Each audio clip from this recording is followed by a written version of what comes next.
대화하는 이유라기보다는 사실은 이렇게 제가 떨어뜨려 놓고 이렇게 했잖아요. 이게 이제 두 문화가 어떤 문화는 항상 이렇게 겹친다는 거예요. 근데 다만 이것이 아까 이게 이제 다이어그램으로 우리가 이제 그냥 이해하기 편하게 한 거지만 이 겹친다는 게 그럼 단순히 공통점이 있고 차이점이다 이런 얘기는 아니에요. 네.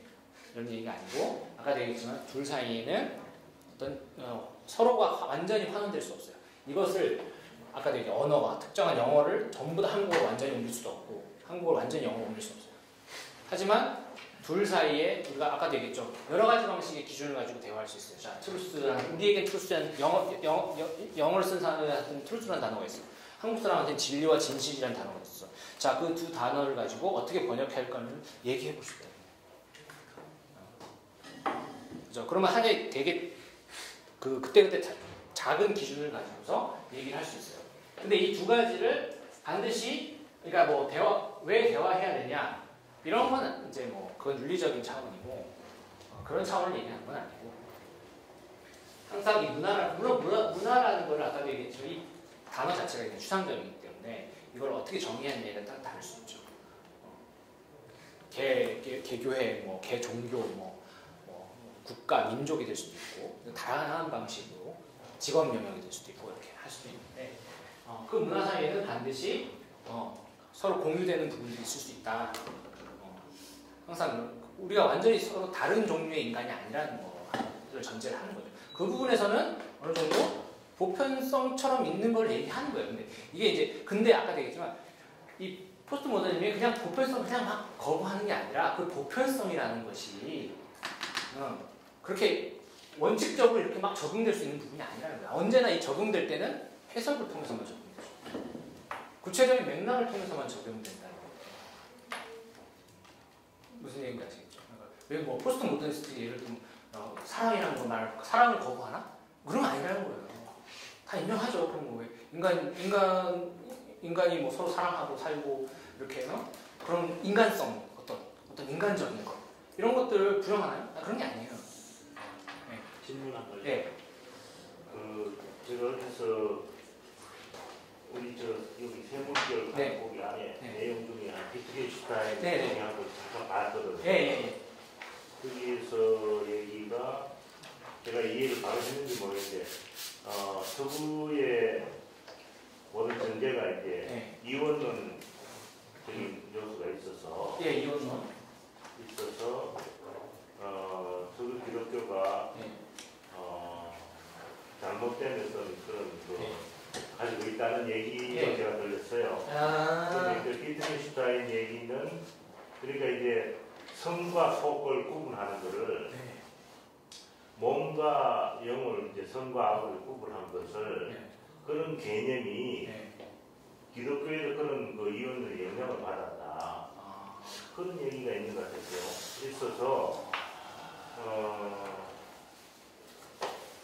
그런 얘기가 있어서 그것이 만일에 그런 전제를 하지 않고 기독교 우리 성경에서 말하는 것은 성경에서는 몸과 영혼을 다 같이 다 같은 구원 전체를 귀하게 보는 이제 이런 두 개의 차원을 두지 않고 하나로 보는 이제 이런 전제에서 뭔가 정리가 돼야 된다. 그 얘기한 거 제가 이제 이렇게 무슨 얘기가 있는데 그거하고 좀 관계해서 좀 말씀을 해주시면. 몸과 영혼이라고 하는 거는 이제 사실 되게 이게 약간 메타포잖아요. 굉장히 그냥 이 말을 그냥 우리가 생각하는 몸과 영혼으로 생각할 수는 없고 굉장히 좀 메타 비유 물질과 그렇죠. 데카르트의 이원론을 보통 얘기하는 건데 철학사에서는 이 이원론 하면은 데카르트의 이원론입니다. 그래서 이 사상사적으로 이걸 대결하는 거죠. 이거를 극복하려고 하는 게 이제 철학사적인 과제인데 비트겐슈타인도 마찬가지로 이거를 극복하려고 했던 사람들이고 포스트 모더니스트는 다 이거를 극복하려고 하는 사람들이에요. 포스트 모던 사회론도 마찬가지고 이제 근대죠. 데카르트 하면 딱 근대 그냥 우리가 도식적으로 생각할 때 근대적 사회에서는 몸과 영혼이 분리되어 있는 걸로 물질과 영혼, 물질과 관념 아이디어. 이걸 이제 아이디어라고 할 수도 있고 아이디얼, 추상, 관념, 이데올로기까지도 생각할 수 있는 그런 개념인데 영혼, 아이디어, 사상, 생각이죠. 이론이라고 할 수도 있습니다. 물질, 바디. 이거는 이제 어떤 구체적인 효과, 드러남, 실체, 이런 거라고 생각할 수 있는데 데카르트에 대한 물론 해석도 제가 고전 전공 아니지만 여러 가지가 있는데 단순하지 않다 이렇게 하는데 우리가 교과서적으로 할 때는 데카르트 이원론을 얘기하는데 이제 데카르트도 이 이원론이 못마땅했죠. 왜 데카르트 얘기 중에 하나는 이제 그런 얘기잖아요. 왜 이 몸과 영혼을 분리해서 얘기를 했느냐라고 했을 때 데카르트 몸이 많이 아팠대요. 한쪽 팔이 아팠대요. 저도 지금 한쪽 팔이 아프거든요. 요즘 침 맞고 있는데 이게 안 올라가가지고 50편도 아닌데 이게 잘 안 올라가고 그리고 이제 그런데 그런 거예요. 자기 팔이 없는 것 같은 아픈데 떨어져 나와요. 근데 나는 팔이 있다고 생각하고 또 내 정신은 멀쩡해. 내 팔은 있지만 내 마음대로 안 돼. 이게 이런 게 있잖아요. 이런 것 때문에 이제 뭔가 영혼을 분리해서 생각했다라고 얘기를 하는데요. 확인은 안 됐습니다. 저 들은 얘기예요. 근데 이제 이 몸과 영혼의 문제를 데카르트도 만족스럽지 않았던 모양이에요. 그래서 이 몸과 영혼을 링크시켜주는 걸 얘기하죠. 이걸 손과 선이라고 얘기해요. 보통 영혼은 이제 이 사람들은 영혼을 이제 여기서 영혼을 이제 스피릿이라고 얘기할 수도 있지만 보통 그냥 마인드라고 하죠. 마인드는 사실 생각이에요. 마음이 아니고 우리나라 말하고 이제 좀 번역이 잘 대응이 안 되죠. 마인드는 생각. 이 생각이라는 건 영혼이라는 거예요. 생각은 영혼이고 이제 이런데 이 생각이라고 하는 영혼이라고 하는 것이 생각이라고 하는 것이 어떻게 이 생각은 여기에 있는데 내 이 몸을 지배하느냐, 움직일 수 있느냐라고 생각할 때 그 링크를 뇌 속에서 찾아요.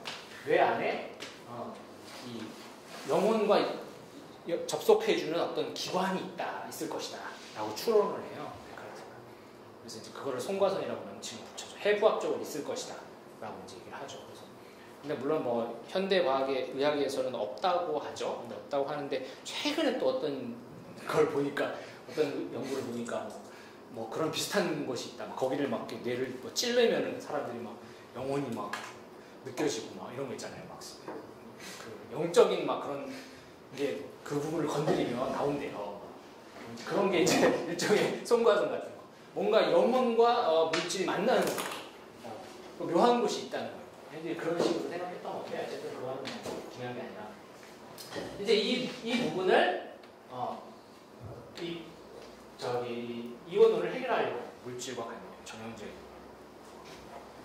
즉 인간의 행동 육신이 물질적인 작용이냐 아니면 생각의 어떤 관념에 알 수 없는 어떤 관념적인 작용이냐라고 하는 부분들이 있죠. 이게 심리철학에서도 이 문제를 오늘날 다루고 있는데 심리철학과 인지과학 쪽에서는 사실 이쪽에서 얘기하고 물질 쪽에서 이거 들어오는 거고 심리철학에서는 이 관념의 차원에서 이 물질을 이해하려고 하는 양쪽에서 이제 접근에 들어와서 서로 만나게 되는 거죠. 그래서 이제 지금 심신 이원론이 이원론이 있어요. 심신 이원론은 말 그대로 인간의 행동을 어떤 안에 이제 물질 그 안에 이제 생물학적인 작용으로 설명을 다 할 수 없다는 거예요. 이원론.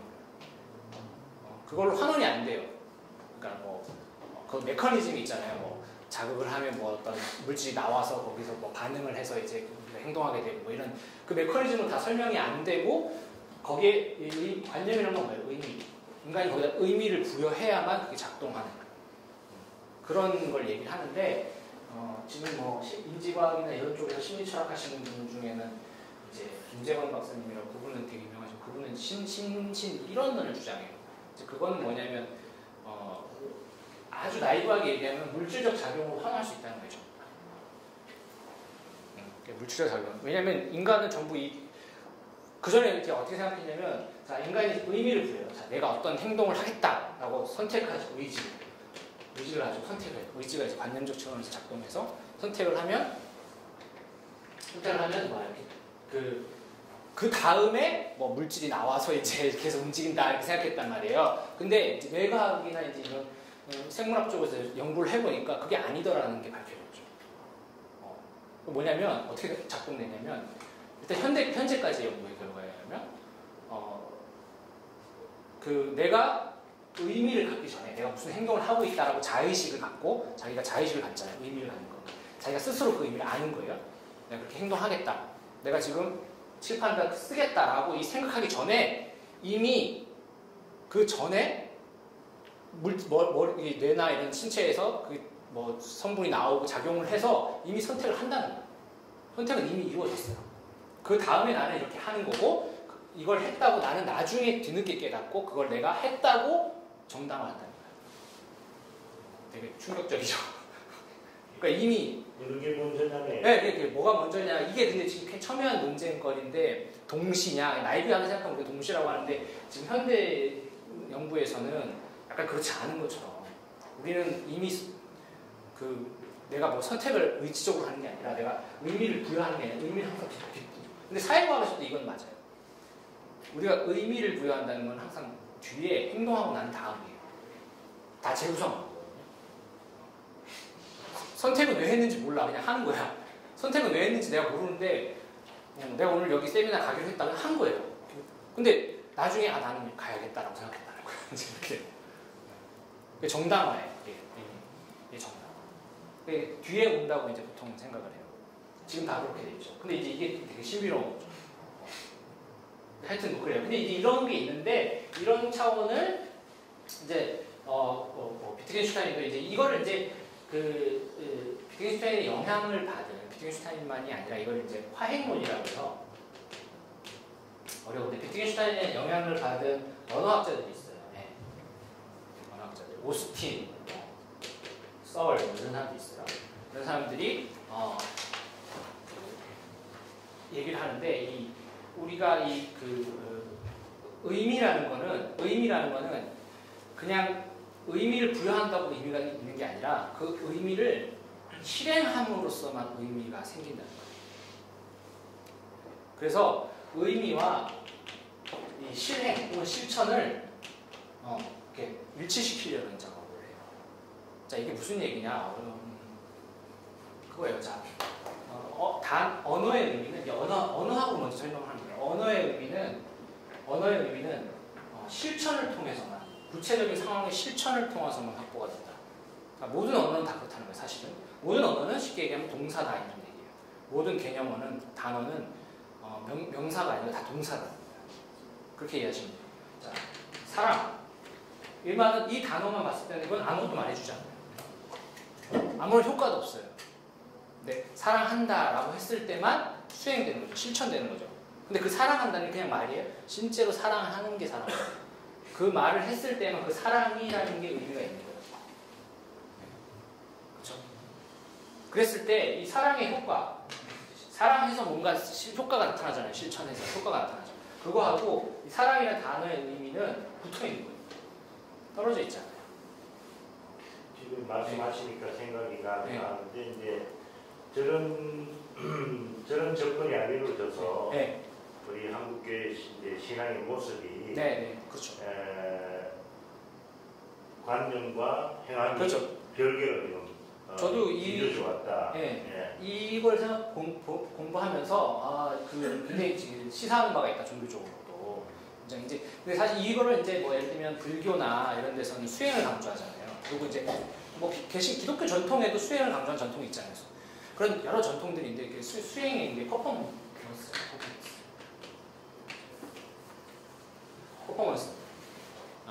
퍼포먼스 한다는 거예요. 퍼포먼스 한다는 걸 쉽게 얘기하면 부잉한다는 거예요. 행한다. 근데 이게 행하는 게 단지 그냥 행함이 아니라 항상 이 doing이라는 거는 어떤 개념을 유스한다, 사용한다. 개념을 그냥 가지고 있는 게 아니라 개념을 사용해. 사용했을 때만 그 개념의 명증성이 드러나요. 의미가 드러나요. 근데 그래서 오늘날에 이제 이런 데카르트 이혼론이 이런 거를 극복하려고 하는 사람들이 뭐 포스트 모던 이론가들이라고 소개할 수 있는 주디스 버틸러나 사회학자들 중에 그런 사람들이 다 강조하는 게 뭐냐면 다 퍼포먼스야. 퍼포먼스. 그래서 저런 걸 놓고 봤을 네. 때 우리가 포스트 모던 하면은 사실 부정적인 이미지가 네네네. 있었는데 그 얘기 제가 딱 보고 난 뒤에 느낌은 네. 오히려 더 성경적인 개념이 아닌가 하는 느낌도 받았거든요. 그런 측면도 있죠. 그러니까 제가 이제 저뿐만 아니고 이제 다른 데서 그 부분을 또 봤어요. 예. 그 하비국서 세속도시에 보면 예. 하비국서 주장이 예. 하비국서 주장이 이제 똑같은 얘기를 하는 걸 비판을 한다고요. 우리 서구 기독교의 신학 그 배경이 그런 영향을 받아서 오히려 성경의 그런 진정한 뜻에 이르지 못하고 있다는 얘기 제가 어디서 본 것 같아요. 그렇기도 하고 또 지금 비트겐슈타인이 해놓은 그 얘기도 그렇죠. 그렇고 그래서 요즘에 이 몸을 육을 물질을 악으로 보는 개념 때문에 물질을 가지고 그걸 행하는 거에 있어서 이제 관심들이 없었다. 이런 얘기로 그렇죠. 이제 결론 그리고 그렇죠. 뭐 저는 잘 모르지만 성서신학에서는 뭐 바울 같은 경우에도 바울 전공하신 분 계시지만 이렇게 그런 약간 이제 현대 철학자들이 오히려 그런 걸 발견하거든요. 그래서 이제 그런 걸 급진적으로 해석하기도 하고, 그러니까 오히려 이제 기독교인들이 발견하지 못한 부분들을 현대 철학자들이 그런 걸 발견하는 경우도 있는 것 같아요. 이제 그와 상관없이 이제 일반 이론들, 철학이나 사회학 이론에서는 이제 이런 작업들을 계속 하고 있어요. 그래서 그리고 이제 뭐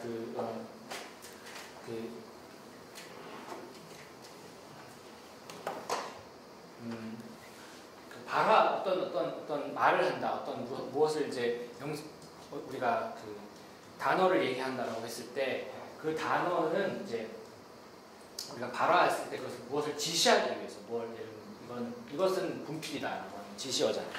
이런 지시어도 있지만 사실 물론 이 지시 자체도 퍼포먼스예요. 이걸 지시함으로써 이것이 의미를 갖게 돼요. 그 누구의 시죠? 저기 내가 그 이름 불러줬을 때 꽃이 되었다. 그렇죠.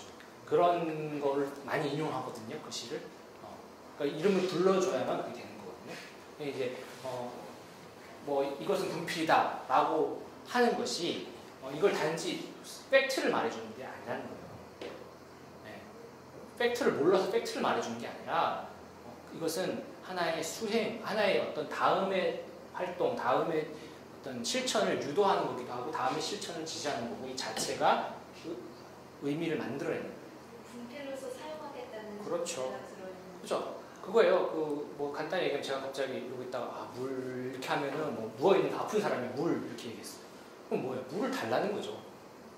맥락하고 관련된 거예요. 그러니까 무슨 얘기냐면 이거 다 보편적인 무슨 뭐 물이라는 게 이게 이 자체로 초월적인 뭘 가지고 있어서 이걸로 모든 의사소통이 그냥 되는 게 아니라는 거예요. 포스트 모던 이론가들이 얘기하는 것도 이 물이라는 기표 그 자체는 힘이 없어요. 이 물이라는 것이 어떤 맥락에 배치되느냐에 따라서 다른 효과를 갖죠. 근데 그렇기 때문에 이 물이라는 건 애초에 기표와 기는 떨어져 있다라고 이제 포스트 모던 이론가들이 이렇게 주장하는 거고 발견한 거죠. 이것이 붙어 있다고 하면 물은 항상 어떤 물만 지시한다 라고 하면 제가 지난 시간에 얘기했잖아요. 그러면 문학은 불가능하다. 하나의 단어가 하나의 정말 뜻에만 대응한다. 하나의 단어가 하나의 뜻만 갖고 있다 라고 하면 문학은 불가능하다. 근데 이건 언어의 예지만 모든 실천이 그렇다는 거예요. 보편적인 언어. 자, 아까 얘기했지만 사람이라는 게 특정한 사람만 지시하고 있다.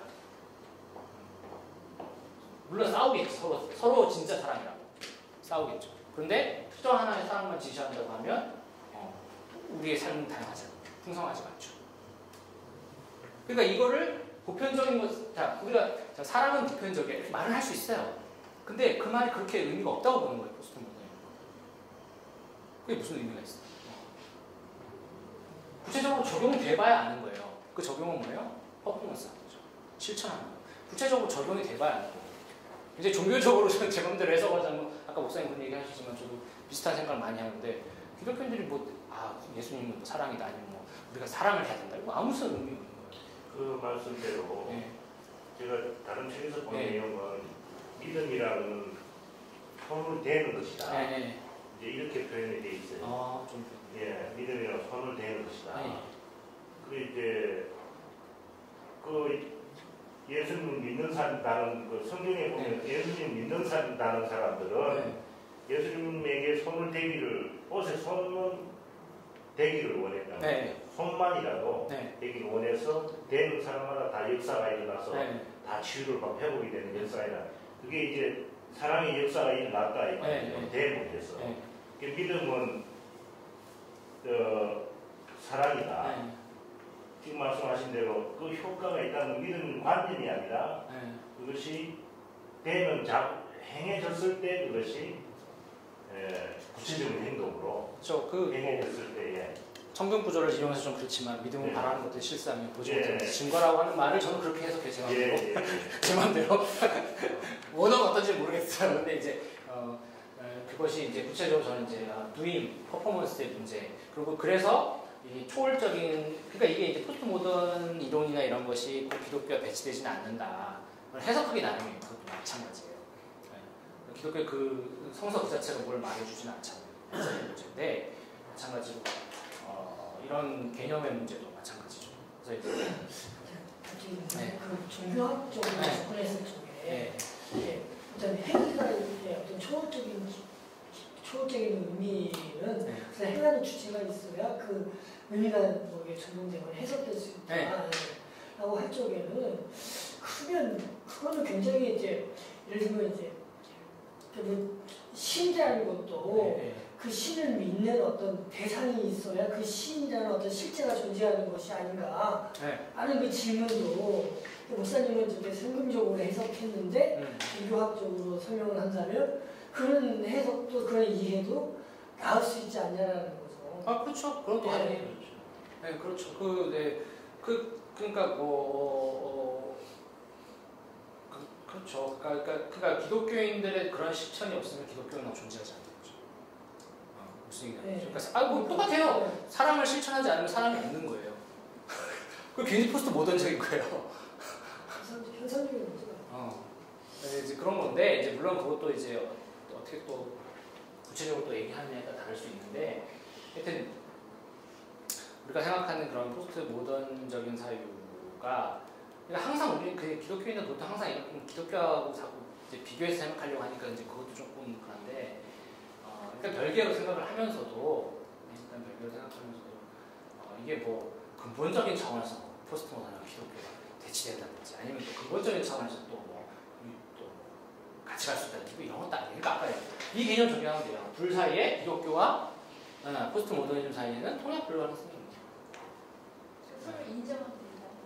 아니 뭐 그렇죠. 이제 일단은 그거는 이제 현대 사회에서는 인정해야죠. 그건 사회적인 차원에서 논리적인 뭐 그런 차원과 상관없이 사회적인 차원에서 인정을 해야죠. 왜냐면 인정 안 하면 전쟁해야 되니까 싸워야 되니까 그건 안 되고 인정을 하는데 아까도 얘기했지만 기독교의 논리를 포스트 모던으로 다 환원할 수도 없고 포스트 모던의 논리를 모더니즘을 기독교로 다 환원할 수도 없어요. 그러면 말씀하실 때 다른 포스트 모던적 사고 그 자체가 하나의 패러다임이 될 수 그렇죠. 있어요. 근데 이제 그 너무 넓게 잡은 거예요. 사실 제가 아까 얘기했지만 기독교 내에도 굉장한 다양성이 있죠. 기독교 내에도 신학도 정말 그 포스트 모던 신학을 하시는 분도 있고 아닌 분도 있고 다양하단 말이에요. 포스트 모더니즘도 그 안에 그래서 이제 포스트 모더니즘 말을 잘 안 쓴다고 하잖아요. 제가 그랬잖아요. 그 포스트 모더니즘 말이 그게 굉장히 어폐가 있고 그 안에 다양성들이 있고 굉장히 다양하기 때문에 서로 우리가 지금 포스트 모더니즘 모던 이론이라고 이론가라고 얘기하고 있는 뭐 보드리아르나 뭐 데리다나 뭐 이런 사람들이 뭐 그렇게 뭐 보드리아르는 자기를 뭐 포스트 모던 대표적으로 그렇게 얘기하지만 리오따르나 또 뭐 이런 사람도 있지만 푸코 같은 경우에는 자기를 포스트 모던으로 생각합니다. 포스트 모더니즘을 대체로 그리고 또 사회 이론가들 쪽에서는 그렇게 좋아하지 않아요.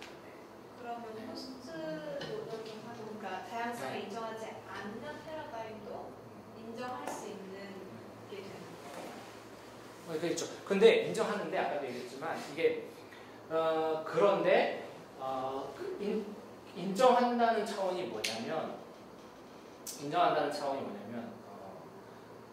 그 둘의 차이를 넘어서서 다른 규칙, 그 규칙을 논증할 수 있는 그 서로의 차이를 논증했을 때 그 논증의 원리를 뛰어넘는 또 다른 논리를 만들 수 있느냐, 만들어서 대입할 수 있느냐, 그거 못한다는 거잖아요. 답이 됐나요? 지금 그 질문인가요? 아니면 제가 더 해야 돼요? 다시 질문해 주시죠. 그러니까 현대 사회에서 네. 이제 무엇이 옳다고 진리라고 생각하는 사람들이 있는데 이 사람들은 포스트 모던적 사고는 자기들이 그러면 다양성을 인정하자고 얘기를 하면서 왜 우리는 인정 안 해주냐 이런 주장을 할 수 있잖아요.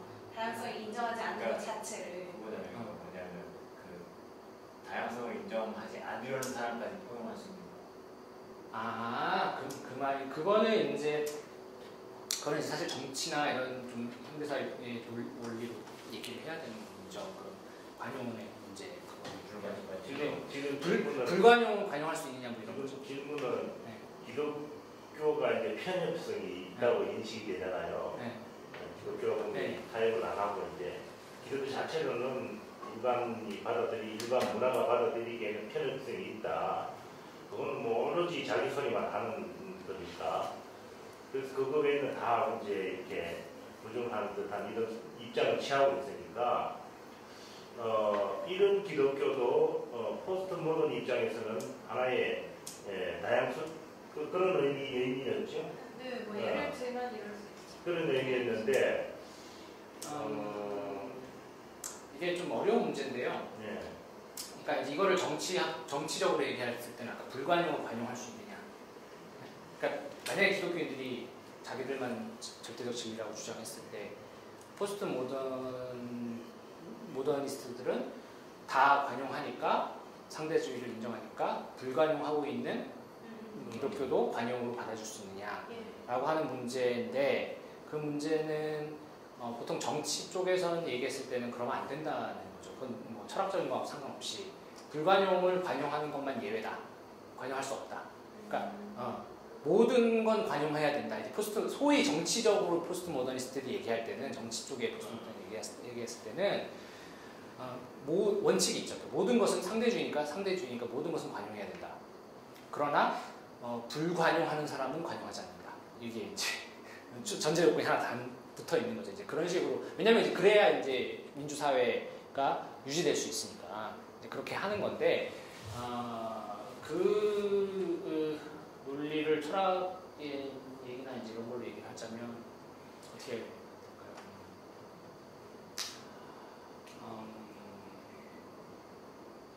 그것도 권력 관계 문제 아닐까요? 아니 권력이 있는 사람이 관용을 얘기하면 나는 그러니까 내가 참아준다는 의미잖아요. 그렇죠. 관용을 네. 이렇게 그리고 만약 권력이 있는 사람이 뭐 나는 뭐 참아주지 않는다 그럼 그것도 권력의 배대칭이 있으니까 그것도 문제가 될 거고. 그러니까 그 경우에는 이제 기독교가 한 이제 뭐 국가나 사회에서 어떤 포지션이 있느냐 권력의 문제 잘 얘기하셨어요. 그 포지션이 있느냐에 다르죠. 왜냐면 이게 주도적인 위치에 있을 때는 불관용의 문제가 되죠. 이제 그거를 소위 정치 종교의 문제라고 하는데 종교가 하나의 이제 소위 그 국가 이데올로기처럼 되거나 이럴 경우 이제 그 재정일치 사회 이런 게 생각하시면 돼요. 기독교가 예를 들면 이제 콘스탄티니즘 뭐라 그러죠 그거를 콘스탄티즘. 밀라노 침략 이후. 그러니까 이제 기독교가 공인되는 국가 기독교가 됐을 때 그런 상황에서는 기독교가 관용하지 않으면 문제가 되죠. 근데 이제 기독교가 소수파일 때는 상대주의자들이나 이제 그런 사람들이 기독교를 관용해 줄 수가 있죠. 하나의 섹트로 국한되니까. 권력이 적으면 이렇게 되고. 네, 그렇죠. 적지 않으면. 아니면 당연히 그거는 이제 저항의 대상이 되죠. 타도의 대상이 되죠. 근데 여기서 이제 관용을 언니가 참아준다는 표현을 한 것 자체도 원래는 아닌데 이렇게. 그러니까 이제 그거는 이제 현대 사회에서는 이런 약간은 뭐 한국은 조금 뭐 애매할 수가 있는데 그래도 한국은 한 55% 내지 60%? 55% 내지 60%가 비종교인이에요. 일단은. 그럼 나머지 이제 한 40%가 정도 유불 기독교가 나누고 있는데, 그러면 이제 기독교가 뭐, 종교 안에서는 뭐 다수라고 하더라도, 종교 안에서는 좀 다수인데, 다수라고 할 수 없죠. 다수인데, 그래도 이제 사회 전체로 봤을 때는, 근데 소수파, 글쎄요, 이게 좀 어폐가 있는데, 왜냐면, 근데 이제 너무나 이제 불가능하니까. 지금 그게 최근 통계잖아요. 네. 기독교가 제일 다수 종교라는 게 좀 의아했고, 네. 원래 우리가 일반 통계로 봤으면 그렇게 안 봤는데, 네. 교단에서는 오히려 기독교인들 그 숫자를 800만 정도로 봤거든요. 네. 근데 그 통계 숫자 나오면은 훨씬 더 나다. 천만이 넘는 걸로 나와요. 그런 경우는 이제 뭐 여러 가지 해석이 있지만, 이제 포함됐다는. 근데 그거는 저는 신천지는 얼마 안 되진 않아요. 이단 사이비를 포함하는 입장이 있었는데 이제 누군지 제가 거론은 안 하겠습니다만은 그 기자분이 얘기하셨는데 그 부분은 저는 받아들이지 않아요. 너무 그렇게 숫자가 크지 않아요. 근데 이제 또 하나의 가설은 이제 가나안 성도, 저같이 가나안 성도가 이제 그건 좀 받아들여요. 그거 있고 또 이제 지금 무종교자들이 많아졌지 않습니까? 많이 늘어났는데 그게 불교에서 빠지고 그래서 불교가 많이 줄었는데 많이 줄었잖아요. 네, 확 줄고요. 제가 얼마 전에 제가 토론회가 그 3대 종교 그거에 토론 제가 했었거든요. 발표회 토론을 맡았었는데 하여튼 뭐 그래서 하여튼 뭐 그런데 이제 통계는 별개로 하여튼 근데 이제 이 권력의 문제를 얘기하셨잖아요. 그 기독교가 그래도 주류 사회에 많이 들어있잖아요. 중산층 이상의 또 특히 이제 뭐 소위 강남대교 이제 이걸 이제 뭐 후발 대형교회라고 얘기를 하는데 메가처치 이런 쪽에서 이런 쪽에 계신 분들이 기독교인들이 이제 사회 지도층이니까 사회 지도층 그런 말씀 안 되죠. 사회 지배 계급이니까 지배 계급이니까 지도는 무슨 지도층이야. 지도는 무슨 지도를 해. 지배를 하는 지배층인데 상위 계급 어퍼클래스들인데 이 어퍼클래스들이 이제 권력을 갖고 있기 때문에 이분들이 이제 불관용한 기독교를 믿었을 때 문제가 되죠. 지금 이제 저는 이런 질문이 나오게 된 배경이 아까 이제 그 비트겐슈타인 얘기를 하면서 나왔는데 지금 아까 말씀하신 퍼포먼스를 이제 도잉하고 관계해서 이제 그런 관점에서 기독교 성경을 관점을 새로 정리를 한다면 그런 갈등은 없어진다고 보거든요. 왜냐하면은 지금 이원론적인 관점에서 자꾸 보니까 그런 충돌이 생기는데 그런 것을 저는 그런 그 신학자들이 그런 얘기를 그게 복음주의 신학자들도 그렇게 말합니다.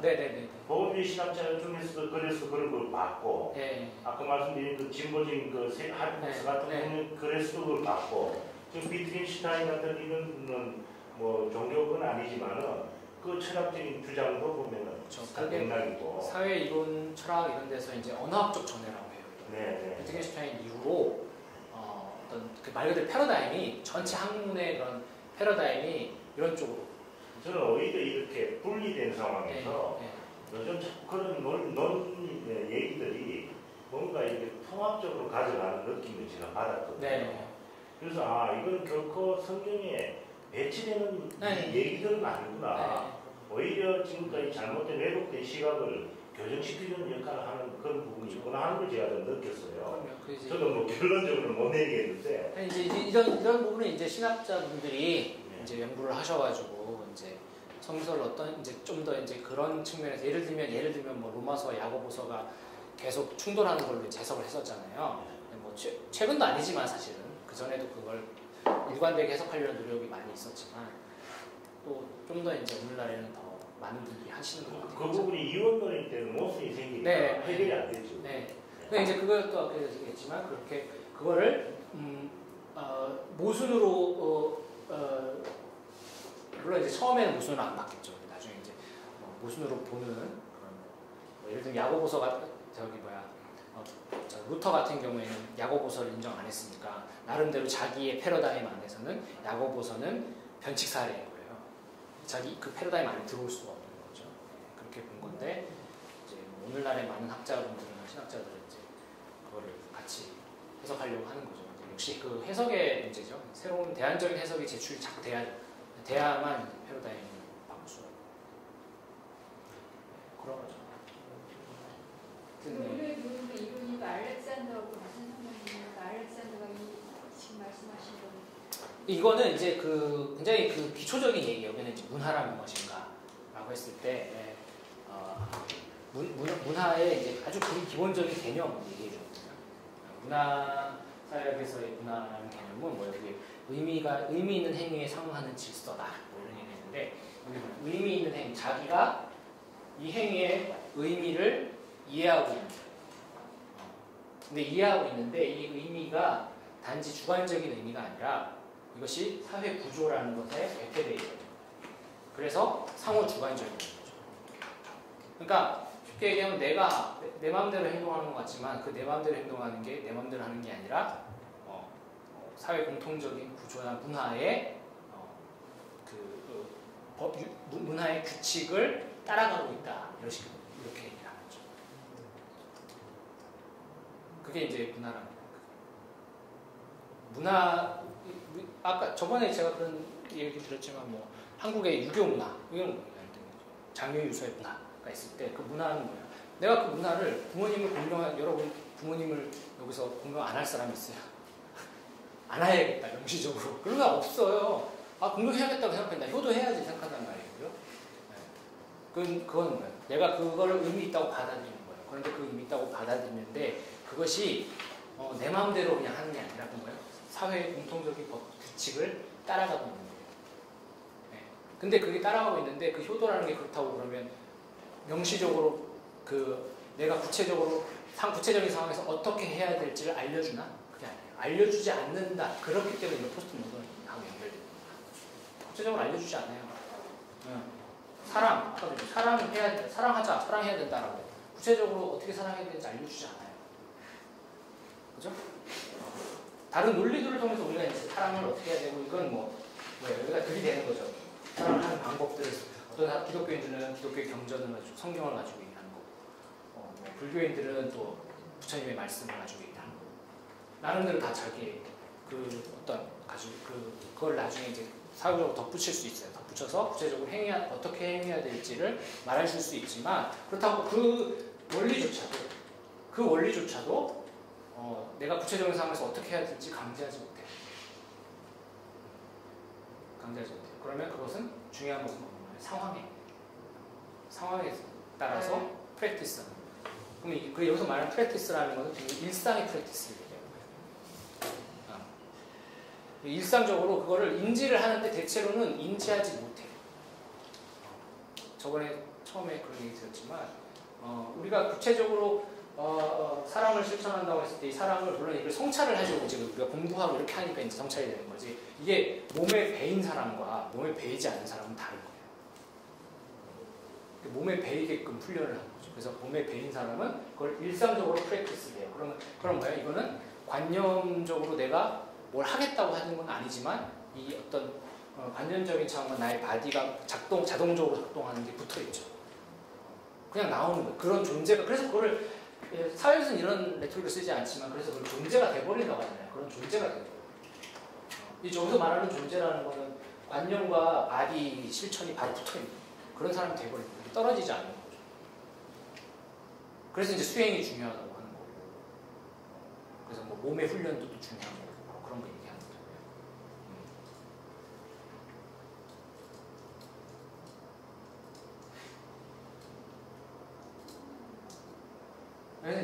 그래서 이제 좀 이걸 이 문화라는 개념을 안다고 포스트 모던하고 바로 연결되는 건 아닌데 되게 지금 굉장히 많이 생략한 거예요. 그러니까 문화라는 개념이 왜 이거와 관계 있는 거냐라고 얘기하는데 이 지금 제가 나눠드리는 것만은 봐서는 알 수가 없고요. 여기는 그냥 기본적인 개념들만 문화 그냥 개념만 설명을 한 거고 여기 이제 그런 얘기가 나와요. 3페이지 보면은 이제 제가 윙크의 의미를 이해한다 뭐 이런 거예요. 윙크의 의미를 이해한다는 것은 우리가 윙크를 쓸 수 있고 윙크를 이해하려면 윙크 문화를 머리로 아는 게 아니라 몸으로 알고 있어요. 그 문화를 그냥 자연스럽게 알고 있어요. 체화하고 있어야 돼요. 근데 그게 문화라는 거예요. 그래서 과학이라는 건 뭐예요? 패러다임이라는 것도 그냥 지식으로만 하는 게 아니라 지식으로 하죠. 공부를 해야 되는데 구체적인 실험 세팅, 이제 실험으로 들어가면 이게 과학자들이 과학 철학자들이 아니에요. 과학 철학을 하는 게 아니라 과학을 하는 거예요. 과학을 한다는 건 뭐예요? 실험을 하고 뭐 거기서 뭐 실험 도구를 만지고 이런 것들은 어떻게 전수가 학습되는 거예요. 그런 거는 그냥 이론으로만 되는 게 아니에요.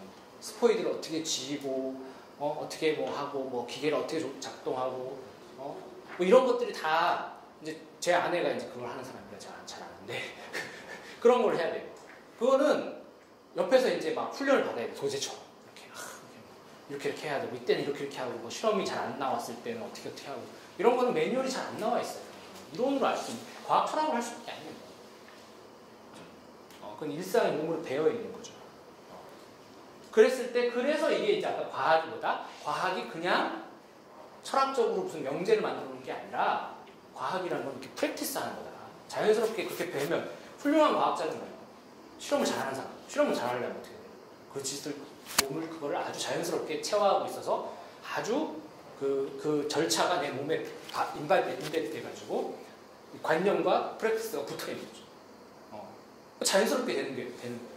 그렇게 돼야 훌륭한 실험과학자가 되죠. 훌륭한 종교인이 뭐겠어요? 그냥 머리로 딱 떼놓고 이렇게 해야 돼 이렇게 그게 아니라 몸에 배어 있어서 자연스럽게 하면 내가 하는 게 곧 어떤 내가 보편적으로 지향하는 그거를 이루어내는 거예요. 그래서 이제 이 푼이 기여한 바나 비트겐슈타인이 기여한 바가 바로 실천 혹은 실천적 지혜라고 합니다. 그 실천적 지혜는 아까도 얘기했죠. 추상적인 거를 구체적으로 적용할 때에 알 수 있는 거지 적용해보지 않고서 알 수가 없어요. 어떻게 돌아가는지. 적용을 자꾸 해보고 또 그걸 했을 때 내가 그게 자연스럽게 그렇게 되는 거죠.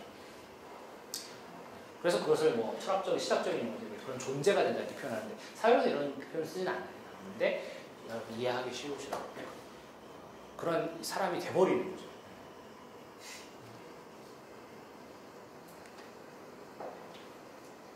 그래서 이제 문화라는 게 그래서 한편으로 또 통합 불가능한 게 왜 되냐면 내가 이쪽 문화에 체화가 돼 있으면 저쪽 문화를 알 수가 없대요. 한국 사람이면 그냥 진짜 한국 사람이면 미국의 문화 이해하기 어려워. 이론은 알 수 있죠. 공부해서 그렇구나. 몇 번 가보는데 진짜 알 수가 없는 부분들이. 뭐 저도 뭐 잘 모르지만 저도 뭐 들은 얘기예요. 미국 문화에 친숙한 제 친구 중에 이제 LA 한인 그 1.5세나 그런 친구들이 있거든요. 보면은 그 친구들도 심지어는 그 애매한 분들이. 그러니까 예를 들면 백인들을 만나서 대화를 하면 그 표정을 읽을 수가 없다. 이런 게 있어요. 저 사람들이 말하는 뉘앙스를 잘 이해를 못하는 거예요. 그런 게 있어요. 난 느낄 수가 없지. 나도 들은 얘기인데 뭐 그런 게 있다는 거예요. 영어를 잘해도 완전히 잘하는 게 완전히 변호사 못한다고 그러잖아요. 네, 뭐 약간 그러니까 완벽하게 뭐 2세 정도가 아니면 1.5세는 좀 어려움을 겪는 거예요. 사람에 따라 편차는 있는데 영어를 되게 잘하는 사람도 영어를 굉장히 잘하는데 간혹 나도 이렇게 만나서 비즈니스를 하면 저 사람의 생각을 읽을 수가 없다.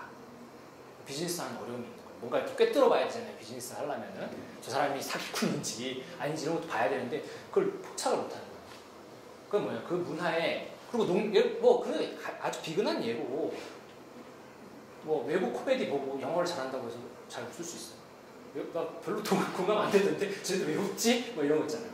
그 문화권마다 웃음 코드가 달라서 별로 공감이 안 되는 경우가 있어요. 애초에 신체적으로 달라서 그런 것도 있어요. 그렇죠. 근데 그 신체가 이런 문화하고 다 붙어 있는 거잖아요. 그죠? 그래서 이제 우리가 표현하는 방식이 다 다르고 슬픔을 표현하는 방식도 물론 뭐 이것도 근육의 보편성이 있어가지고 뭐 연구하는 분들도 있어요. 그런 것도 있지만 그런 거 말고는 그런 거 아니라면 아니 이렇게 뭐 혐오 감정 뭐는 어느 문화를 통틀어서 다 있잖아 그 연구하시는 분. 실제로 그런 연구에 기반해서 미국 드라마도 나왔어요. 그런 드라마 있어요. 그 표정으로 다 모든 걸 잡아내는 그런 드라마가 있는데 어쨌거나 그런 게 있는데 하여튼 그런 이제 문화라는 게 바로 그렇다는 거예요. 문화라는 게. 그러면 내가 속한 문화 이외의 다른 문화에 대해서 내가 되게 좀 겸손할 수 있죠. 그 문화에 대해서 내가 판단을 보류할 수가 있어요. 판단을 좀 유예할 수 있고. 그리고 이제 오늘 얘기를 많이 못했지만 사실은 이 문화에서 이 문화를 이해한다는 것은 이 문화와 이 문화의 아까 얘기했죠. 공통의 준거를 추출할 수 없다고 한다는 것은 무슨 얘기냐면 자, 공통의 준거를 추출할 수 없다는 것은 내가 이 문화를 번역을 해야 되잖아요. 이해를 하려면 나름대로 번역을 해야 되는데 내 기준을 절대적으로 내 기준만 가지고서 이 문화를 완전히 번역할 수가 없어요.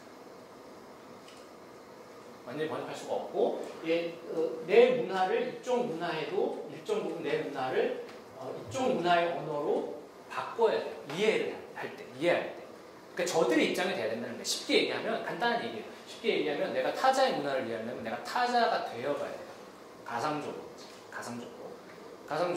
이제 이게 문화 번역의 과정인데 그렇다면 이게 뭐냐면 예를 들면 선교 같은 데서 좀 적용이 될 수 있죠. 선교라는 기존의 패러다임에서는 내가 어떤 진리를 갖고 있어요. 이거를 여기다가 대입하는 거예요. 주는 거예요. 그죠? 이 개념을 이걸 그냥 치환하는, 대치시켜버리는 거예요. 만약에 여기에도 이 문화에도 어떤 사랑해라는 게 있다고 합시다. 근데 이제 단어가 다 되겠죠. 러브가 있어요. 러브라는 개념이 있어요. 그럼 얘네들끼리 뭔가 하는 러브 행위가 있어요. 근데 기독교의 뭐 사랑만이 진정한 사랑이니까 자, 니네가 하고 있는 건 아니야. 대치시켜. 대치가 될까요? 대치도 안 돼요. 대치도 안 되는데 그러면 이 설교를 하려면 이 문화를 이 언어 게임을 다 이해하고 있어야 돼요. 왜냐하면 이 번역을 해주려면 이 러브와 이 사랑이란 말이 대응하는지 안 되는지 알아야 되잖아요. 그러려면 여기에 해당하는 모든 이 단지 단어의 문제가 아니라고 되겠죠. 다 이 실천하고 붙어 있어요. 이 사람들이 러브하는 행위들은 이런 저런 실천들하고 관계가 있어요. 그리고 이런 저런 실천을 어떤 실천은 배제하고 어떤 실천은 포함하고 있어요. 이런 것들이 있는데 여기에도 마찬가지죠. 그러면 이 문화를 이해해서 이 문화에 무엇을 전한다는 것은 이 문화의 실천들, 이 사람들의 말 그대로 문화 그냥 쉽게 하는 거. 그 사람들이 문화를 이해해야 된다. 그 사람들이 문화를 이해하고 동시에 그 사람들의 문화로 내 문화가 일정 부분 바뀌는 경험을 해야 됩니다. 내 문화도 바뀌어요. 왜냐하면 번역을 해야 되니까. 자, 오늘날 우리가 영어를 굉장히 많이 쓰잖아요. 우리 문화가 바뀐 거예요. 영어로 막 한국말 안 쓰고 예를 들면 리얼리티 실제란 말 안 쓰고 리얼리티라는 말 쓰잖아. 그러면 뭐야? 대치되는 말이 없으니까 이걸 가지고 그냥 직접 쓰는 거거든요. 그러면 이거는 우리 삶의 방식을 바꾸죠. 우리의 개념도 변화돼요. 그러니까 이 불간의 언어를 번역한다는 거는 불간에 뭔가 이렇게 서로 주고받는 거는 전부 양쪽의 변화를 다 가지고. 근데 사실 오늘날은 많이 그런 식으로 글로벌화되면서 많은 문화권들이 서로 교류를 하니까 서로가 바뀌죠. 서로가 수렴하는 부분이 있어요. 근데 이제 이거는 오늘 얘기는 못했지만 좀 안 좋은 나쁜 예들도 있어요. 예를 들면 자본주의 같은 거. 그런 건 말고 자본주의로 다 보편화되고 오늘 보편성을 얘기한다고 했을 때는 자본주의로 다 이해할 수 있어요. 자본주의가 모든 문화를 초월해서 예. 존재하는 시장 논리나 이런 것들이. 하여튼 뭐 여기까지 하고요. 질문 있으면 또 조금 시간 있어요. 사회에 대한 건 지금 우리가 살아가는 사회를 갖다가 이해시키고 선생님 분석하고 좋은데 지난 사회라고 앞으로 미래를 갖다가 예측할 수 있고 그런 네. 미래도 좀 예측할 수 있고. 아니요. 사회학에도 물론 입장차가 있지만 저는 사회과학이나 사회과학이 예측을 할 수 있다고 생각하지 않아요. 믿지도 않고요. 그냥 얘기할 수 있죠. 해볼 수 있고 그렇지 않을까 이렇게 얘기해 볼 수 있는데 그거 뭐 예측하고 전혀 관계가 없어요. 예측할 수 없고요. 저는 없다고 보고요. 경제학도 예측 못하는 예측. 지금 두 문화 사이에 이제 보편적인 어떤 걸 할 수 없다.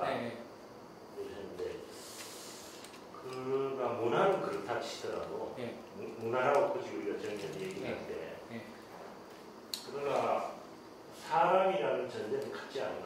그러니까 그 얘기를요. 비트겐슈타인이 그래서 그걸 폼즈 오브 라이프라고 얘기했다고 하는 게 있어요. 그런 얘기가. 그러니까 결국에는 인간의 어떤 공통성이 있지 않을까. 그러니까 아까도 얘기했죠. 인간이라면 다 태어나고 사랑하고 살다 죽어. 이게 보편적이에요. 근데 그런 거 정도를 얘기하는 학자도 있어요. 린치라고, 터연치라고. 그러니까 뭐냐면 이제 이런 상대주의를 얘기해도 그런 것까지 부정할 생각은 없어요. 근데 문제는 뭐냐면 아까 얘기했죠. 아니 그걸 모르는 건 아닌데 구체적인 맥락이 적용될 때는 다르다는 거예요. 그러니까 그 구체적인 맥락을 얘기하지 않고 자꾸 그런 것만 얘기해봐야 별로 의미가 없다는 거죠. 그 지금 말씀하신 대로 구체적인 맥락을 무시하는 태도가 지금까지 서구의 어떤 모습이 있단 말이죠. 네네네. 그렇죠. 그런데 서구의 그런 태도만 바꾸면은 서구도 스스로도 자기가 가진 자기 존재라는 인간이라는 존재를 깨닫고 저쪽도 인간이 있고 그러면 거기에는 서로 문화가 틀리지 않습니까? 이제 그것이 이제 뭐냐면 어떻게 보면 여기서는 좀 사회학적인 얘기가 아닐 수도 있는데 정치적 투쟁의 결과일 수 있죠. 그러니까 이제 우리도 사람이다라고 처음에 사람이라고 생각 안 했어요. 진짜로 뭐 노예나 그런 사람들도 그렇고 여자들도 옛날에 그렇고 심지어 요즘은 여성 혐오 같은 경우는 여자를 동등한 남자가 동등하게 보지 않아요. 저는 제가 자꾸 질문 드리는 것은 제가 이제 기독교 목사 입장에서 자꾸 이제 제 입장을 이제 정리해 보려고 드리는 말씀인데 그래서 이제 그런 입장에서 볼 때 저들도 뭐 실질적으로 그걸 실천하고 이렇게 얘기를 하면서 뭐 선교를 해야 되는 입장이잖아요. 입장에서 이렇게 볼 때 지금 현 시대 상황 속에서 기독교가 가지고 있는 오류들 말이죠. 오류들을 정확하게 그런 부분들이 지적하고 있다고 보거든요.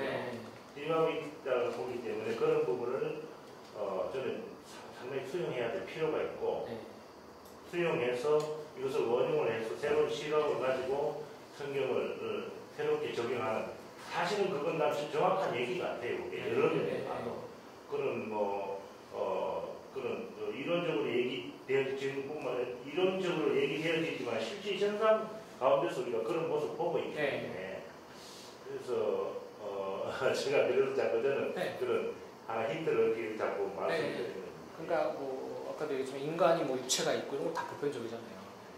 그런 것 자체를 부정하겠다 얘기가 아니에요. 사실 포스트 모던 이론가들도 바보가 아닌 이상, 그러니까 예를 들면 예를 들면 포스트 모던 혹은 포스트 구조주의에서 이제 기표와 기가 떨어져 있으니까 모든 거는 이제 우리가 의미하기 나름이다 이렇게 해석을 해버리면 좀 이상하게 되거든요. 그렇게 하는 건 아니에요. 사실 마음대로 해도 된다. 그러니까 자의적인데 이 둘 간의 관계는 자의적임에도 불구하고 마음대로 해도 되냐? 그렇게는 아니에요. 왜냐면은 예를 들면 그래서 마음대로 해도 되니까 예를 들면 우리가 다 실제로 이거를 명칭을 부여하기 나름이니까 예를 들면 이게 없다고 그러면 없는 거냐? 그런 게 아니에요. 그렇게 얘기하진 않아요. 그런 얘기가 아니라 이것을 있다고 얘기하든 없다고 얘기하든 간에 그것은 우리가 그것을 정의하는 방식들, 그것을 가지고서 대화하는 방식들하고도 관련이 있다는 거예요. 추상적으로 뭔가 이렇게 우리가 한 번 딱 얘기한다고 해서 결정되는 게 아니라는 거죠. 그러니까 뭐 포스트 모던 이론가들이 바보가 아닌 이상 예를 들면 저 밖에 지금 자동차가 지나가고 있다. 그걸 부인할 사람은 없어요. 그래요? 저는 오히려 포스트 모던 그런 이론가들보다도 저 기독교 입장에서 기독교 지도자들이 그걸 좀 더 이해해야 될 필요가 있다는 그런 생각이 그렇죠. 그래서 이제 그러니까 오늘날 포스트 모더니즘에 대한 뭐 문제 중에 하나는 뭐냐면 저는 이제 이 담론에 대한 메타 비평을 좀 시도해 보려고 하는데 그 문제 중에 하나는 뭐냐면 이 포스트 모더니즘을 굉장히 이상한 방식으로 왜곡한다는 거예요. 아까도 얘기했지만 그냥 되게 바보 같은 소리를 하는 사람들처럼 왜곡을 한다는 거예요. 아까도 얘기했지만 모든 게 언어 게임이니까 그럼 뭐 마음대로 내가 이거 뭐 분필 아니라고 부정하면 되는 거냐? 아니 그런 얘기가 아니에요. 그렇죠? 맥락이 중요하다는 얘기는 그런 얘기 아니에요. 우리가 이 맥락을 다 공유하고 있고 이 안에서 얘기하는 거예요. 다. 근데 그 상황에 구성하는 특정한 조건들, 상황들 이런 걸 다 고려하는 거고 그것들이 다 우리가 사실 역사적 상황에서 역사적으로 우리가 상대가 될 수 있다는 걸 얘기하는 거지. 네.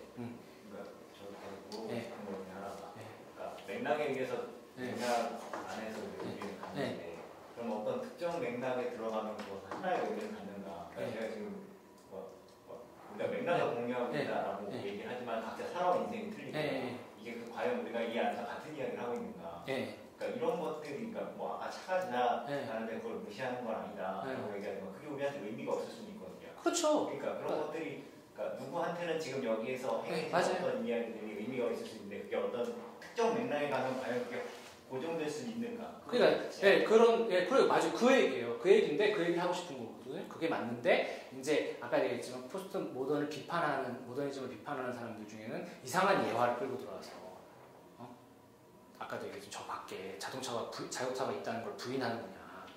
모든 게 언어 의미의 문제고 그러면 부인하는 게 아니라 중요성을 얘기하는 거예요. 의미를 말씀하시는. 아니 저는 얘기하는 제가 말씀드린 건 실제 그 의미가 없다라는 것이 존재 자체의 부정으로 아니죠. 아니죠. 존재 자체의 부정은 아니죠. 왜 존재 자체예요? 이제 이걸 철학 게임으로 논리로 보면 이제 존재란 말 쓰니까 주는 건데 그걸 이제 사회학적 실제라고 하면 실제. 그리고 더 리얼을 부정하는 건 아니에요. 뭐가 있죠. 없는 건 아니에요. 뭐가 있는데 중요한 건 뭐가 있다는 사실이 항상 의미와 해석을 동반한다는 거예요. 해석을 동반하는데 그 해석이 아까도 얘기했지만 초월적인 기준으로 해석되는 게 아니에요. 항상 우리가 이 안에서 상황에 맞게 해석하는 거지.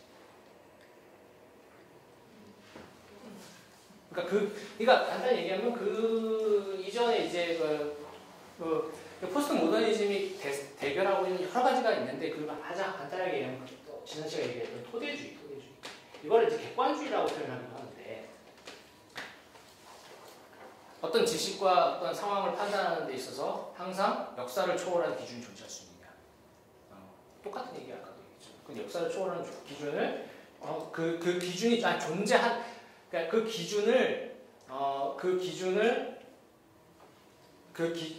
기준을 따르는 그 기준이 있는데 그 기준을 만들 수 있어요.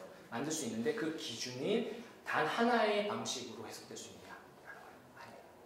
저기 오히려 이렇게 해석할 수 있지 않을까요?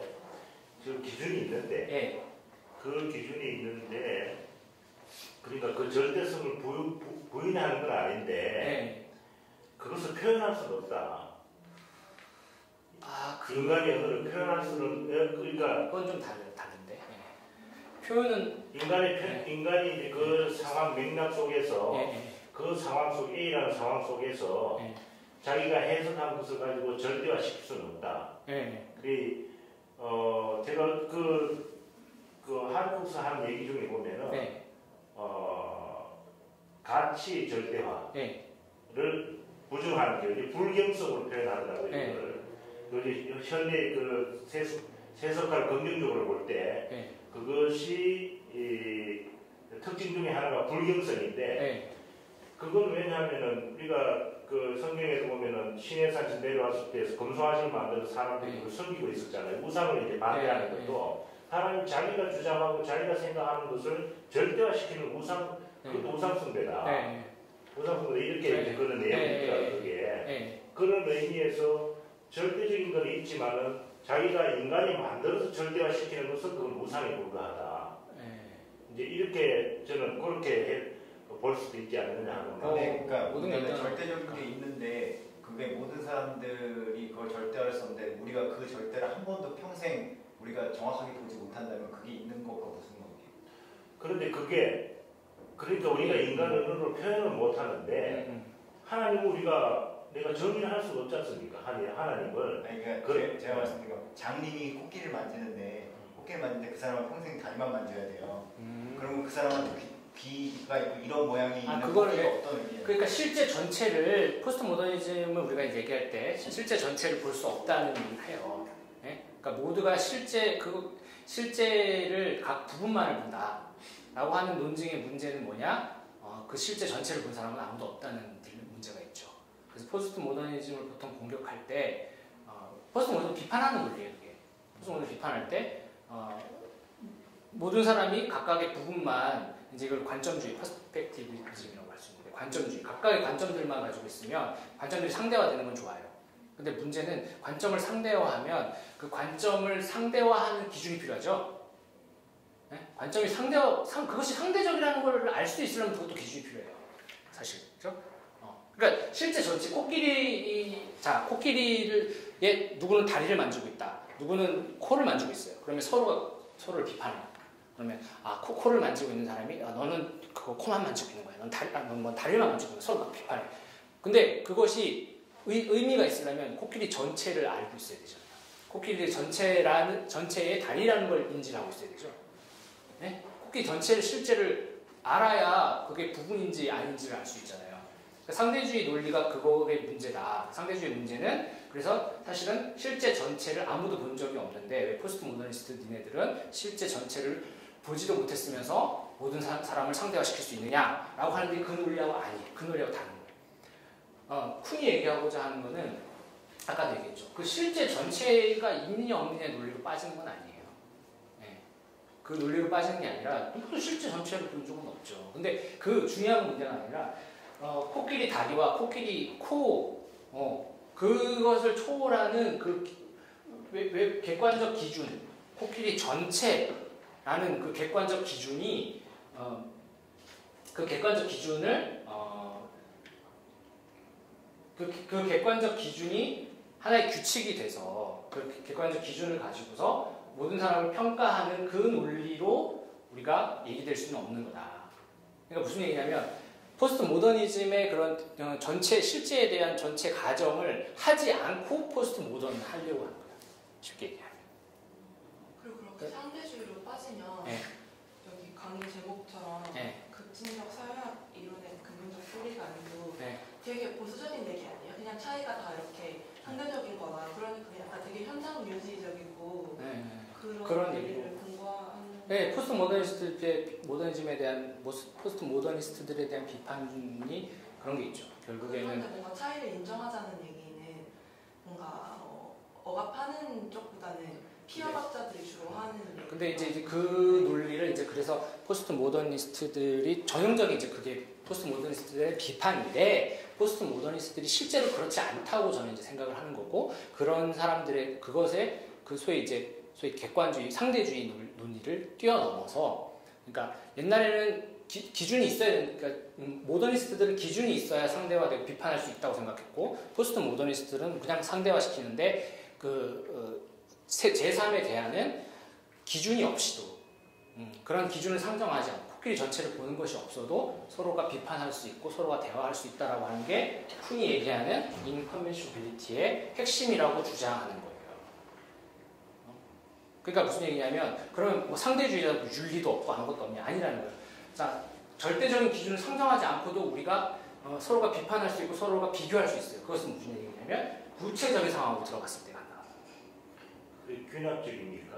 아니 그건 아니에요. 균합적인 건 아니고 구체적인 프랙티스 아까 했죠. 프로네시스 구체적인 실천적 지혜의 상황 속에서만 서로 비판하는 거예요. 그러니까 예를 들면 자 효도라는 추상적인 가치를 놓고서 자 당신이 지금 효도 못하고 있으면 비판해. 내가 생각하는 효도는 이런 거야. 근데 그게 아니라 효도가 우리가 효도의 궁극적인 이데아가 뭔지 잘 모르겠어. 나 진짜 효도가 뭔지 모르겠어요, 잘. 근데 그 사람하고 대화를 하는 거예요. 그 사람하고 대화하면서 구체적인 상황에서 네가 어떻게 하니? 나는 어떻게 해? 그러면 이런 상황에서 그럼 이렇게 되는 거고 이거는 좀 아니지 않을까? 이건 좀 그렇지 않아. 이렇게 하는 겁니다.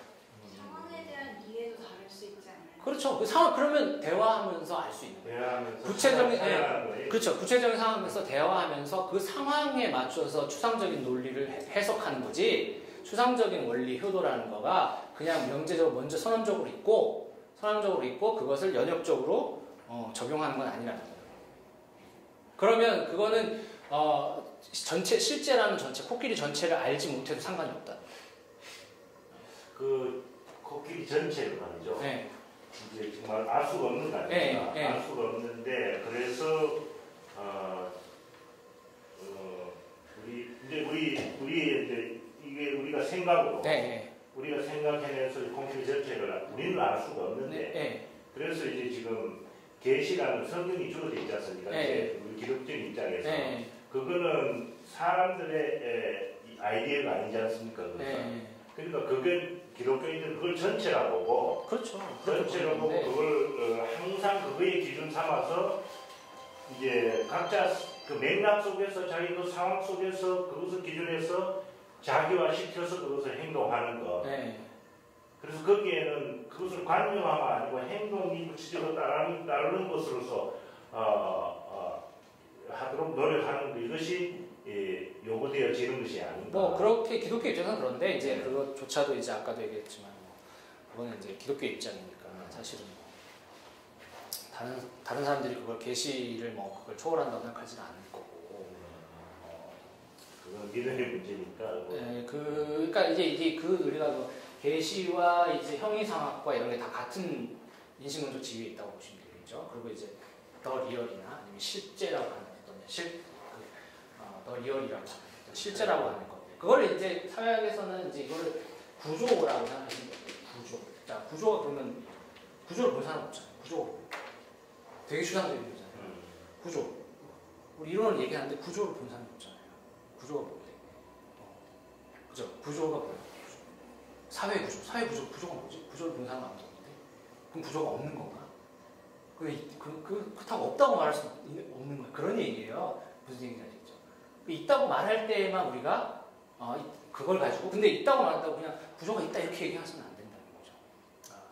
물론 이론을 공부할 때는 우리가 구조가 있다고 얘기하지만 그 구조 가지고 뭘 해야 돼요? 구체적인 상황 속에서 구조가 이렇게 작동하고 있다. 사회 구조가 이거 있다. 이렇게 얘기할 때 구체적인 경험 사례로 들어가서 얘기했을 때만 그 구조의 실제성이 드러나는 거예요. 그러니까 이거는 이제 또 칸트로 돌아가는 걸 수도 있는데 사실 이것을 규제적 이념이라고 해요. 칸트. 그러니까 뭐냐면 이데올로기라는 어떤 추상적인 형이상학적인 원리라는 게 저 하늘에 존재하는 게 아니라 그거는 하나의 방향을 지도해 주는 거죠. 그걸 있다고 상정해야만 논의가 가능하다. 근데 그 논의 있다고 상정하는 건 좋은데 있다고 상정했을 때 그게 상정해놓고 그걸 진짜 그것만 있다고 믿어버리면 문제가 돼요. 근데 기독교인들의 패착 중에 하나는 그런 거죠. 있다고 믿는 건 좋은데 그 원리가 진짜 그거 원리만으로 모든 게 설명될 수 있다고 생각하는 문제.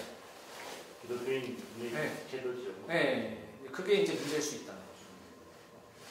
아까 그 사회학의 미래를 예측할 수 없고 할 수 없다고 했는데 지금 그 사회학의 그 역할이 무엇이며 하나 또 포스트 모더니즘이라고 지금 현대 나는 왜 생각했을 때 현대를 살아가는데 굳이 왜 지금 시대를 포스트 모더니즘이라는 거를 아까가 왜 언어가 왜 첫 번째 질문에 짧게 말씀드리면 저기 사회학이라는 건 그래서 이 문화의 입장에서 이 문화를 연구를 하게 되는데 이 문화 때문에 내 문화가 다르게 보이는 거예요. 낯설게 하기.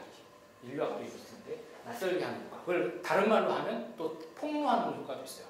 낯설어도 폭로가 되고 폭로하는 거, 디벙킹 한다고 하는데 자, 내가 다른 사회를 연구하면 다른 사회 때문에 내가 하던 당연한 행동들, 당연하게 했던 어떤 문화적 관습들 이런 것들이 이상하게 보이는 거예요. 이 사람이 아까 전쟁 얘기했죠. 인류학자가 나는 전쟁 좀 끌려가서 이제 전투를 해야 되는데 얘네들이 그걸 이상하게 생각하는 거예요. 그러고 보니까 이상하네?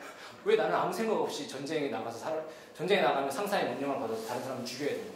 그게 이해가 안 되는 거예요, 이 부족 사람들은.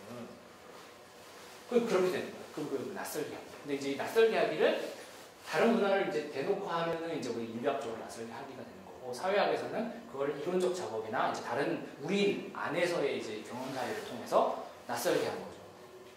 낯설게 하는 게 사회학의 이제 이제 그거를 이제 같이 중립적으로 얘기하면 낯설게 하기인데, 약간 좀 더 비판적인 걸 부여를 하면은 폭로하는 거죠. 폭로하는 거가 이제 그런 해방의 효과를 부차적으로 이제 가져올 수 있죠.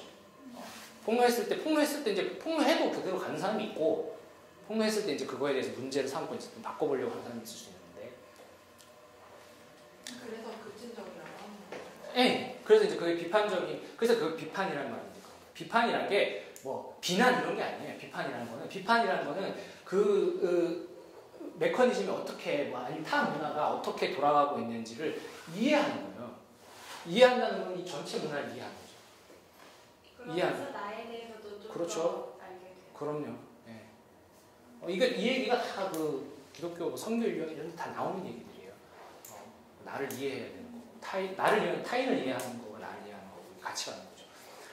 이제 이런 걸 또 너무 얘기하면 윤리적인 거가 되니까. 그 다음에 이제 두 번째 질문은, 왜 우리는 우리 현대를 살고 있는데 왜 포스트 모더니즘이라는 거를 그러니까 오늘날 포스트 모더니즘 인정 안 하는 학자들 많아요. 그 포스트 모더니즘 철학적인 차원에서 지금 문제를 얘기하는 거고, 오늘 현대 시대가 포스트 모던 시대냐, 그거는 이의가 많죠. 그렇게 얘기를 안 합니다. 그래서 뭐 사회학에서는 특히나 인정을 잘 안 해요. 그냥 탈근대 이렇게 하는 거, 후기, 레이트 모던 이렇게 얘기하거나, 바우만 같은 경우에는 위키드 모더니티 좀 다르게. 그러니까 완전히 우리가 무슨 포스트 모던 사회가 아니에요. 그러니까 현상적으로 이론적으로는 뭐 이런 생각이 가능한데, 예를 들면 실제로 우리가 포스트 모던 사회에 살고 있어요? 막 우리가 아무 캐나 살아도 아무도 비난하지 않고 막 그렇게 살아요? 아니에요, 절대 그렇지 않아요. 우리 지극히 모던적인 세계에 살고 있어요. 그렇게 하는 사람들 말고 현 시대는 이제 포스트 모더니즘 사회로서 이렇게 생각하는 사람들 많잖아요. 그거는 좀 어폐가 있는 말. 그러니까 이제 물론 그분들이 몰라서 그런 게 아니라, 그것도 뭐 역시 맥락에 따라 다르게 해석될 수 있는 건데, 아까도 얘기했지만 어떻게 정의하느냐에 따라서 포스트 모던이라는 말을. 그래서 이제 바우만 같은 경우에 아까도 얘기했지만, 포스트 모던 하면 너무 이제 모던과 다른 걸로 생각을 하거든요. 단절이라고 생각해요. 단절. 모던과 단절돼서 포스트 모던. 이 차원도 얘기해요. 그러니까 사상적으로 예술적으로는 이게 맞아요. 근데 현 시대의 이 사회학적으로나 아니면 현 어떤 근대성의 문제를 봤을 때는 여전히 근대가 지속되어 있는 거고, 근대의 어떤 근대성의 부작용들이 오히려 지금 나타나고 있는 거예요.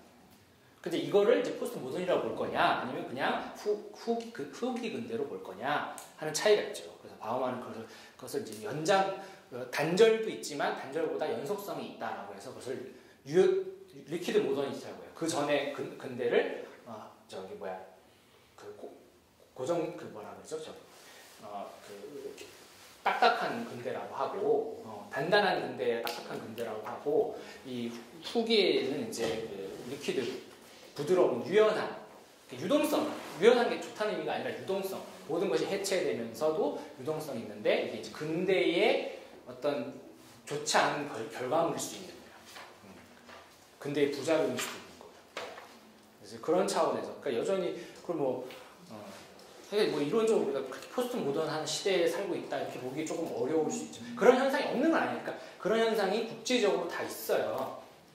철학에서 나타나고, 예술에서 나타나고, 사상사적으로도 나타나고, 뭐 그런 집단도 있고 있을 수 있고, 뭐 그런 차원들이 나타나고 있죠. 철학에서도 아까도 얘기했지만 이렇게 급진적으로 사유하는 방법들이 나오고 하지만 현 실생활에서는 우리가 그대로 살아가냐, 전혀 그렇지 않죠. 제도도 그렇지 않고. 그러니까 그건 또 다른, 포스트 모던 시대니까 윤리가 없어지고 뭐 그건 아니에요. 아니 무슨 윤리가 없어. 그렇잖아요. 윤리라는 건 사람과 사람 사이의 문제인데, 거기에 물론 옳고 그름을, 절대적인 무슨 기준이 있어서 옳고 그름이 아니라 그 상황에 따라 이렇게 다른 거잖아요. 그리고 또 어떤 그 케이스에 따라서 함부로 비난할 수 없는 그런 딜레마도 굉장히 많잖아요. 그 초월적 기준을 상정한다고 해서 해결되는 문제가 아니잖아요. 네. 그런 현대사회의 그런 문제들, 딜레마들, 윤리적 딜레마가 얼마나 많아요. 그런 것들의 문제죠. 네, 오늘 여기까지. 감사합니다.